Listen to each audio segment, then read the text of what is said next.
प्यारी बहनों और भाइयों, एक बार फिर से मैं आप सभी से मुखातिब हो रही हूँ हदीस की कुछ अच्छी अच्छी प्यारी प्यारी बातों के साथ।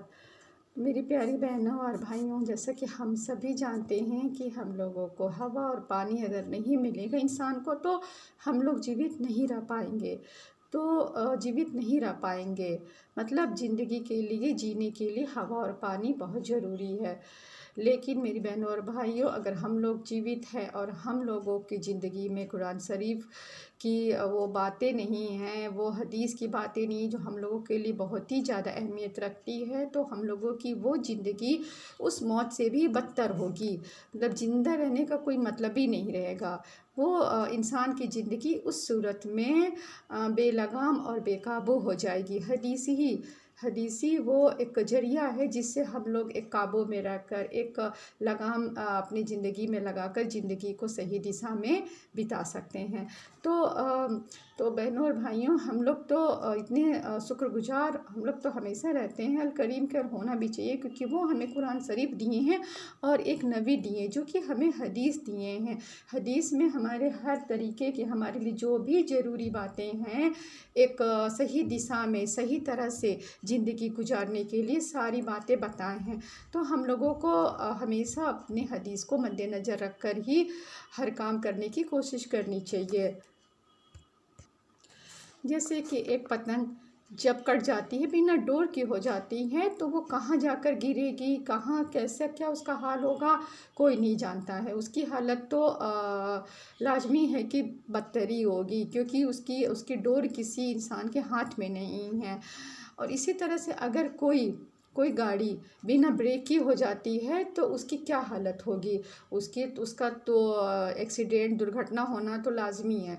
उसी तरह से मेरी बहनों और भाइयों, अगर हम लोगों की ज़िंदगी में हदीस नहीं है, हदीस को हम लोग लेकर नहीं चल रहे हैं, तो हमारी ज़िंदगी भी उसी कटे हुए पतंग की तरह और उसी फेल हुई ब्रेक की गाड़ी के समान खुदा न खास्ता हो सकती है। तो हम लोगों को हदीस की बातों को अधिक से अधिक जानना चाहिए।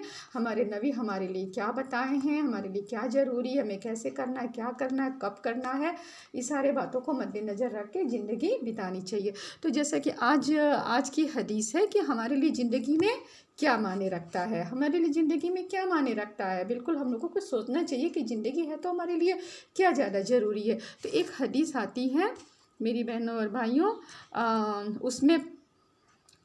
उसमें ये है कि अल्लाह तुम्हारे चेहरे और धन को नहीं देखता, बल्कि वह तुम्हारे दिलों और कर्मों को देखता है। हाँ बिल्कुल, हमारे बहन और भाई, हम सभी जानते हैं कि अल करीम के सामने किसी की शक्ल, सूरत, बनावट, शारीरिक रंग, रूप मतलब कुछ भी मायने नहीं रखती, और नहीं उसका धन दौलत, अमीर गरीब कुछ भी मायने नहीं रखता है। हम सभी जानते हैं कुरान शरीफ में भी ये आयत आई है, बहुत बार आई है कि अल्लाह ताला और अल करीम को बस हमारा जो ईमान है, हमारा ईमान और हमारे जो नेक अमाल हैं वही ज़्यादा अजीज़ हैं। तो इस हदीस में हमारे जो पैगंबर हैं हज़रत मोहम्मद सल्लल्लाहु अलैहि वसल्लम ने हमें सिखाया कि लोगों की पहचान उनके रंग रूप, उनके मोटे पतले गोरे काले मतलब इससे और धन दौलत रुपया पैसा से नहीं होती है, क्योंकि अल्लाह ना ये इस हदीस से जैसे कि एकदम जाहिर होता है कि हमारे नबी कहते हैं कि अल्लाह तुम्हारे चेहरे और धन को नहीं देखता है। बिल्कुल, चेहरा धन ये सब बिल्कुल मायने नहीं रखता है। तो हम लोगों को इन सब, कितने लोग होते हैं, क्या मैं कहूँ, ये सब बातें अच्छी नहीं लगती, नहीं कहनी चाहिए, लेकिन हाँ इस सब पे मगरूर इंसान को बिल्कुल नहीं होना चाहिए। रुपया पैसा धन दौलत रंग रूप, क्योंकि ये सब फ़ानी है। हमें हमारे आमाल और हमारे ईमान पे और नेक कर्म पे ध्यान देना चाहिए। तो हम सभी जानते हैं कि अल करीम को हमारे जो अमाल हैं, हमारे कर्म हैं, बस यही प्यारे होते हैं और यही वो ज़रूरी बताते हैं कि हमें अपने अमाल पे ध्यान देना चाहिए, हमें नेक कर्म करना चाहिए और अल करीम का खौफ और उनकी प्रति विश्वास और आस्था और श्रद्धा हमेशा बनाए रखना चाहिए।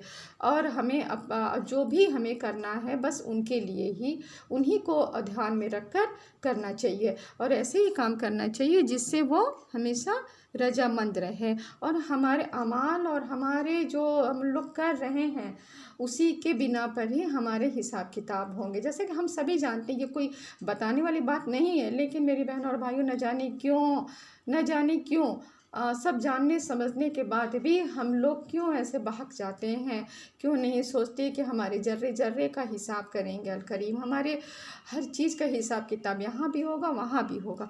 तो इस हदीस में हमारे नबी हमें यही बताते हैं, हमारे नबी हज़रत मोहम्मद सल्लल्लाहु अलैहि वसल्लम कि अल्लाह हमारे चेहरे और हमारे धन को नहीं देखता है। तो इसीलिए हमें अपने कर्मों पे, हमारे अमाल पे ध्यान देना चाहिए और कोशिश करनी चाहिए कि गलती से भी कोई गलती ना होने पाए, ऐसे कोई काम ना होने पाए जिससे हमारे अल करीम हमसे रजामंद ना हो।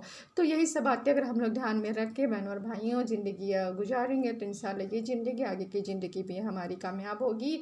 इसी के साथ मैं आप सभी से इजाज़त चाहती हूँ। अल्लाह हाफिज़।